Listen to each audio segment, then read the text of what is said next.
Bom dia, presidente. Bom dia, colegas. Então, votarei sim, favorável. Acredito e concordo com o vereador Libardi, mas eu vou muito além.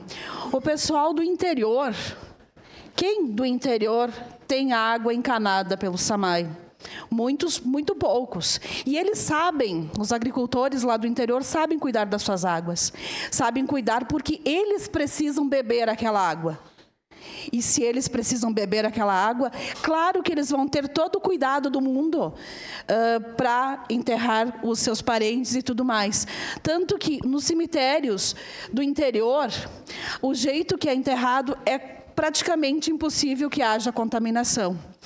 E quando os imigrantes italianos vieram para cá, eles queriam 3 coisas quando chegaram aqui: a terra, construir a igreja, a comunidade e, em seguida, o cemitério para enterrar os seus parentes.